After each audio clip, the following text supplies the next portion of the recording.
Fashionable बहू, संस्कारी ननद। शोभा की इकलौती बेटी साहिल ने एक फैशनेबल लड़की विभा से लव मैरिज कर ली और उसे अपने घर ले आया। उसकी माँ ने दोनों को देखा तो बोलने लगी, अरे साहिल, ये किस नाटक वाले को ले आया तू? और इसे ये इतने छोटे कपड़े क्यों पहन रखे हैं? माँ, ये नाटक वाली नहीं आपकी बहू है। मैंने इससे शादी कर ली है। विभा, माँ के पैर छुओ। कम ऑन साहिल, मैं किसी के पैर नहीं छू सकती। विभा, ये हमारा कल्चर है, घर के बड़ों के पैर छूते हैं। ओके साहिल। विभा जैसे ही शोभा के पैर छूने के लिए झुकी तो शोभा ने उसे डांटते हुए कहा, चल हट यहाँ से, दूर हो जा मेरी नजरों से। जाने कहाँ से इसे उठा लाया है? तेरे लिए लड़कियों की कमी थी क्या, जो ऐसी लड़की को ले आया? हमारे घर के संस्कारों के बारे में तो सोच लेता, लोग क्या कहेंगे? माँ, आप भी कैसे पुराने जमाने की बात कर रही हो? आप कपड़ों और भाषा से किसी के संस्कारों को जज नहीं कर सकती। साहिल ने अपनी माँ को समझाने की बहुत कोशिश की, लेकिन वो कहाँ कुछ मानने वाली थी। शोभा अपनी बहू के कपड़ों और स्टाइल की वजह से हमेशा उसके कैरेक्टर पर टिप्पणी करती रहती। एक दिन विभा अपनी सास के लिए चाय बनाकर लाई। गुड मॉर्निंग मॉम, ये आपकी टी। ऐ छोरी, तुझ में संस्कार नाम की चीज है या नहीं? गुड मॉर्निंग ना बोला कर मुझे। हमारे यहाँ बहुएं पैर छूती है। और तूने ये कैसे कपड़े पहने? देख जरा मेरी बेटी रानी को, सीधे सादे कपड़े पहनती है वो। मॉम, आपकी बेटी को फैशन की बिल्कुल भी नॉलेज नहीं है। उसे तो आप तंबू भी दे देंगे ना तो वो तंबू भी पहन लेंगी। देखो माँ, भाभी कैसे मेरा मजाक उड़ा रही हैं।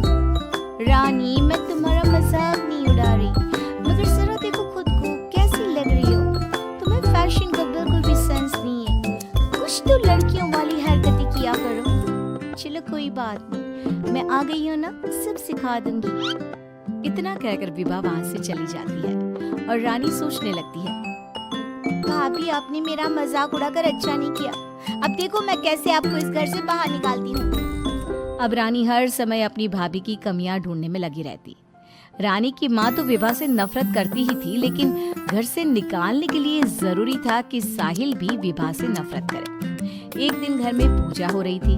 घर के सभी सदस्य पूजा में शामिल हुए, लेकिन विभा नहीं हुई। जब पूजा खत्म हुई तो रानी ने कहा, भैया माना कि भाभी फैशनेबल हैं, लेकिन इसका मतलब ये तो नहीं कि वो भगवान में बिल्कुल आस्था ना रखे। उन्हें पूजा में तो आना चाहिए था ना। हाँ बेटा, तूने अपनी मर्जी से शादी तो कर ली, अब अपनी मॉडल बहू को घर के तौर तरीके तो सिखा दे। अपनी बहन और माँ की बात सुनकर साहिल विभा के पास गया और उससे कहने लगा, विभा, आज घर में पूजा थी, तुम क्यों नहीं आई पूजा में? पता है लोग कितनी बातें बना रहे थे। माय डियर हस्बैंड, इतना गुस्सा क्यों हो रहे हो? जरूरी नहीं कि भगवान को खुश करने के लिए पूजा में शामिल होना पड़े। जब भगवान को दिल से याद कर लो ना तो बस उसी समय होगी उनकी पूजा। विभा, तुम शब्दों के जाल में मुझे मत फंसा। मैं जानता हूँ तुम इन सब चीजों को नहीं मानती, लेकिन तुम माँ की खुशी के लिए ही चली जाती। कम ऑन डार्लिंग, तुम तो छोटी सी बात को खींच रहे हो। मुझे पूजा में जाने से कोई प्रॉब्लम नहीं थी। मुझे किसी ने बताया ही नहीं पूजा के बारे में। अगर माया रानी बता देती तो मैं चली जाती। इसी तरह दोनों में काफी देर तक बहस चलती रही। अब विभा की ननद और सास किसी न किसी बात पर दोनों का झगड़ा करवाती रहती। जो भी शोभा के घर आता तो वो उसके सामने अपनी बेटी और बहू की तुलना करती। एक दिन उनके घर पर उनकी पड़ोसी आई। शोभा बहन, कैसी हो? कहाँ है आपकी फिरंगी बहू? अरे घूम रही होगी आधे कपड़े पहन कर कहीं। जब से आई है जीना हराम कर दिया है। शोभा बहन, वैसे जो भी हो, आपकी बेटी साहिल ने ऐसी लड़के से शादी करके सही नहीं किया।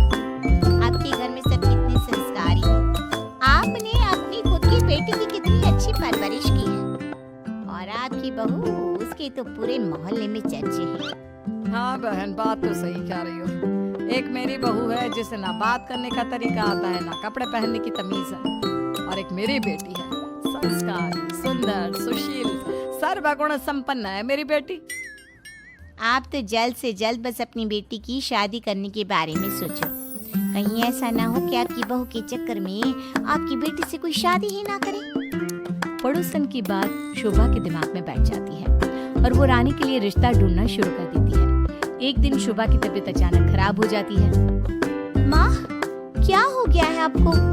आप दिन भर अपने कमरे में लेटी क्यों रहती हो? अरे पता नहीं बेटी क्या हो गया है, कई दिन हो गए बुखार आ रहा है। माँ, आपको डॉक्टर के पास जाना चाहिए, ऐसे तो आपकी हेल्थ खराब होती जाएगी।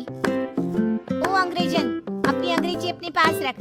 माँ किसी डॉक्टर के पास नहीं जाएगी। मैं अभी माँ को काढ़ा बना कर देती हूँ, माँ बिल्कुल ठीक हो जाएंगी। लेकिन रानी, डॉक्टर ब्लड टेस्ट करके बता देगा कि मॉम का फीवर क्यों नहीं उतर रहा। इसी तरह कई दिन हो गए। शोभा का बुखार उतरने का नाम नहीं ले रहा था और रानी उन्हें डॉक्टर के पास जाने नहीं दे रही थी।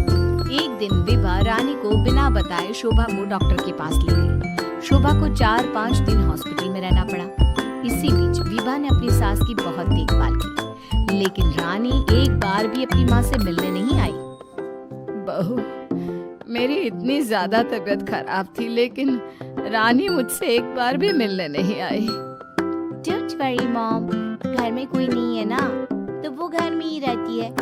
अब डॉक्टर ने बोला है कि आप घर आ सकती हैं, तो आप ज्यादा सोचिए मत। अब शोभा को पहली बार अपनी बेटी और बहू के संस्कारों के बीच का अंतर पता चला। शोभा अपनी बहू को प्यार करने लगी। एक दिन शोभा ने विभा से कहा, बहू, आज शाम को लड़के वाले रानी को देखने आ रहे हैं। रानी और तुम बाजार चली जाओ, खाने का कुछ सामान और रानी के लिए अच्छी सी साड़ी लेकर आना। माँ, मैं भाभी के साथ नहीं जाऊंगी। वो साड़ी दिलाने की जगह कोई स्कर्ट या जींस दिलाकर ले आएंगी। बहू, तू इसे साड़ी ही दिलाकर लाना, ठीक है कि माँ। रानी और विभा मार्केट के लिए निकल जाती हैं, लेकिन रास्ते में बहुत ट्रैफिक था। पूछने पर पता चला कि एक कार का एक्सीडेंट हो गया है। विभा और रानी ने कार के पास जाकर देखा तो एक लड़का बहुत बुरी तरह से जख्मी पड़ा था। कोई उसकी मदद नहीं कर रहा था। लोग खड़े होकर बस तमाशा देख रहे थे।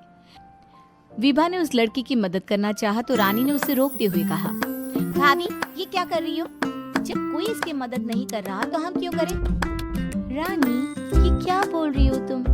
अगर हमने इसकी हेल्प नहीं करी तो ये मर सकता है।